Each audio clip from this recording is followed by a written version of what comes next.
Listo. Hola, buenas tardes. Somos el equipo 1 de la materia F1013B y esta es nuestra presentación final del reto. Nuestro equipo está conformado por Alejandro, Gabriel y René. Siguiente, por favor. No se me cambia. Ay. Ok, primero tenemos que definir cuál es la problemática. Nuestra problemática es crear una simulación computacional de un campo eléctrico no uniforme como los que usan en el dielectroforesis para el diagnóstico de la malaria.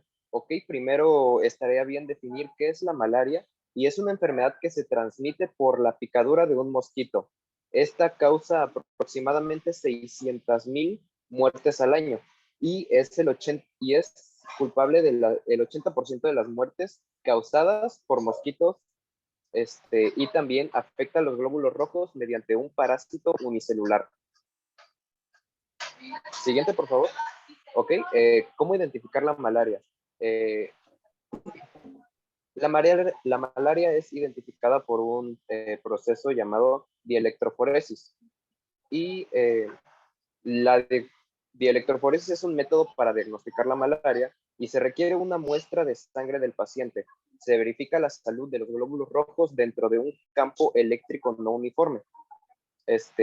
Un campo eléctrico es un campo de fuerza creado por la atracción y repulsión de cargas eléctricas, o sea, la causa del flujo eléctrico, y esta se mide en volts. Un campo eléctrico no uniforme es un campo de fuerza a través de electrodos de placas paralelas. Si fueran uniformes, tendrían una fuerza neta de cero, pero estas, al no ser uniformes, entra en juego el valor de los glóbulos rojos. Si los glóbulos rojos son sanos, estos glóbulos solo se van a inclinar hacia un lado de los electrodos. Si se encuentran en ambos lados, significa que algunos glóbulos rojos están infectados y de esta manera identificamos que tiene malaria. Ahora pasaremos a la explicación del código de MATLAB. Aquí está nuestro código que hicimos para la solución del reto, que les iré explicando paso a paso. Primero tenemos la inicialización del programa, después la declaración de las constantes y variables generales, las que siempre estamos, como la constante de Coulomb, la constante de permitividad en el vacío, epsilon, la variable que va a contener el número de vectores que vamos a usar. En este caso nos pareció que 35 es una buena cantidad. Y acá las coordenadas de nuestros alambres, esto puede ser un poco confuso, así que se los explico. Estas coordenadas son para el centro del alambre. Es decir, aquí se va a colocar el centro y a partir de las longitudes que nos dé el usuario, vamos a empezar a construirlo. O sea, este va a ser nuestro punto de partida para el alambre negativo y para el alambre positivo. Y ya los iremos construyendo después a partir de los valores que nos ingrese el usuario. Todavía no los podemos construir porque no conocemos sus longitudes. Acá creamos la variable A que va a representar el ancho del alambre. 0.3 nos parece una cantidad aceptable. Y ahora sí pedimos al usuario los valores de entrada. Primero que nos ingrese el valor del alambre y lo vamos a asignar a la variable Q. Recordemos que ambos alambres tienen la misma magnitud, pero son diferentes signos. Entonces, a esta misma cantidad, una va a ser negativa y la otra positiva. Acá pedimos las longitudes de los alambres. Primero la longitud del alambre negativo y luego la longitud del alambre positivo. Con un ciclo es requisito del código que las longitudes no sean las mismas. Entonces, con este ciclo nos aseguramos de que los valores no sean los mismos. Y si el usuario mete los mismos valores, le pediremos de nuevo los valores hasta que nos ingrese unos valores aceptables. Acá vamos a crear el plano para la gráfica. Los límites de los valores de X van a ser los de la longitud más grande. Es decir, si la longitud más grande es la de la carga, la del alambre positivo, los valores de X van a tomar ese valor y si es el alambre negativo, pues van a tomar ese valor. Lo mismo para y acá es donde creamos el grid para los vectores. X va a ser igual a un vector, ese lo vamos a crear con la función linspace. Linspace funciona de la siguiente forma. Va a crear un vector con esta cantidad de valores que van desde esta cantidad hasta esta cantidad. Y lo mismo para y. Entonces aquí tenemos nuestros vectores que ingresamos en la función meshGrid, que va a convertir estos vectores 2D con coordenadas 2D a coordenadas vectoriales. Para el cálculo del campo eléctrico, antes de empezar, a mí me gustaría explicar más o menos cómo fue nuestro procedimiento. Y básicamente lo que hicimos fue tomar ambas longitudes y dividirlas en la misma cantidad de pedazos y tomar estos pedazos y calcular sus campos eléctricos para al final sumarlos todos y tener un campo eléctrico total. La forma en que hicimos esto fue calculando un promedio. Tomamos las dos longitudes de los alambres y sacamos un promedio en donde lo dividimos entre 0.1 para obtener un número mayor, ya que mientras más grande el número, más preciso va a ser nuestro campo eléctrico. Acá en la constante K1 tomamos las distancias y las dividimos entre ese promedio para así dividir las longitudes de ambos alambres en la misma cantidad de pedazos. Y la variable K1 va a tener el valor de cada uno de esos pedazos. Para ambos alambres, como son longitudes diferentes, el valor de K1 es diferente en cada uno. Estas variables van a representar el punto desde el que vamos a empezar a calcular el campo eléctrico, que va a ser de abajo para arriba. Es decir, tomamos la longitud y la dividimos entre 2 por -1, para así empezar desde la parte más baja del alambre negativo y desde la parte más baja del alambre positivo. Aquí inicializamos las variables que van a contener los valores totales de las componentes y de la magnitud.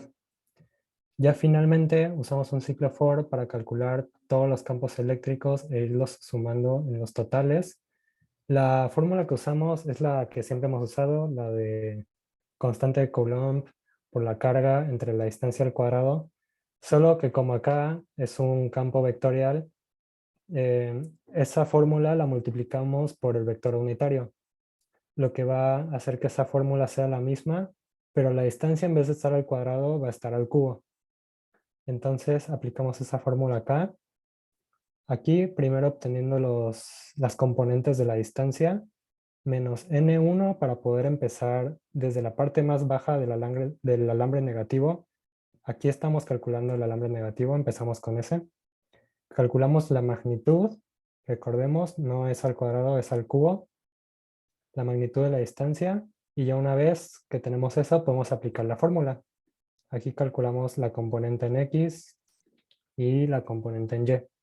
Ya una vez que calculamos el alambre negativo, el punto más bajo del alambre negativo, pasamos al punto más bajo del alambre positivo. Aquí, como se puede ver, hacemos eso restándole esta variable que les expliqué antes, con la misma fórmula, las componentes de la distancia, la magnitud de la distancia y las componentes del campo eléctrico X y le sumamos las que obtuvimos anteriormente del alambre negativo para así obtener las componentes totales. Y para obtener el campo total, su magnitud, aplicamos pues la misma fórmula que siempre hemos aplicado para calcular la magnitud de un vector, que es elevar sus componentes al cuadrado y sacarles raíz cuadrada. Una vez que ya sacamos este campo eléctrico de estos dos puntos de nuestro alambre, se los sumamos a nuestros totales que aquí creamos y le sumamos a N1 el valor de K1 y a N2 el valor de K2 para que así se pueda calcular el campo eléctrico del siguiente punto del alambre. Y esto se va a repetir hasta que se hayan calculado los campos eléctricos de todos los puntos hasta llegar a la parte más alta del alambre y así tener en estas variables todos los valores de cada uno de los puntos de ambos alambres. Acá ya lo que hacemos para finalizar casi es que a la variable, creamos los vectores, a la variable 1 le asignamos la componente en X del campo, a la variable B le asignamos la componente Y, y bueno, si lo dejamos así, van a quedar solamente como puntos. Entonces, para que ya se vea más presentable y podamos normalizar la gráfica, lo dividimos entre la magnitud del campo eléctrico. Con la función Quiver, esta función sirve para crear campos vectoriales. Ingresamos XY, las variables que acabamos de crear, y se crea nuestro campo eléctrico. Acá simplemente esto es por estética. Con la función axis vamos a recortar los espacios en blanco que quedan de nuestra gráfica, recortando estableciendo los límites. Si la distancia de la distancia mayor, si es de 2, pues de 2, y si es de 1, de 1. Y ya finalmente, ahora sí, para finalizar, vamos a graficar ambos alambres. Vamos a empezar por el negativo. Lo vamos a hacer con la función rectangle, que básicamente lo que hace es crear un rectángulo en las coordenadas que tú ingresas. Esto es lo que les dije al principio. Ponemos las coordenadas iniciales, el centro del alambre, y acá se le va a ir sumando el ancho, X, para que así el próximo rectángulo que se cree quede arriba del rectángulo anterior. La forma en que vamos a graficarlo es por partes. Con este ciclo graficamos la parte del alambre que se encuentra en el eje positivo de las Y's. Empezamos, como les dije, en el centro del alambre, y a la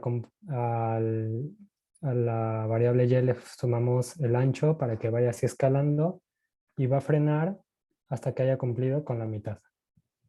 Acá calculamos la mitad del alambre que se encuentra en el eje negativo de las Y's. Es básicamente el mismo proceso, solo que pues en vez de sumarle a Y el ancho, se lo vamos a restar para que vaya graficando en la parte de abajo. Y en la graficación del alambre positivo es exactamente el mismo proceso, solo que cambiamos pues la longitud del alambre negativo por la del positivo. Y en vez de colocar las coordenadas del centro del alambre negativo, colocamos las coordenadas del del centro del alambre positivo. Y hacemos exactamente lo mismo, sumamos el ancho hasta que se haya cumplido la distancia en el eje positivo Y, sumamos el ancho hasta que se haya cumplido la distancia en el eje negativo de las Y. Y ese vendría siendo todo nuestro código. Lo echamos a correr para que se vea que si es, vamos a ponerle una distancia de los negativos de 3 y de los positivos de 6. Y acá se ve nuestro campo eléctrico no uniforme, que nos va a servir para aplicar el fenómeno de la dielectroforesis y así detectar la malaria.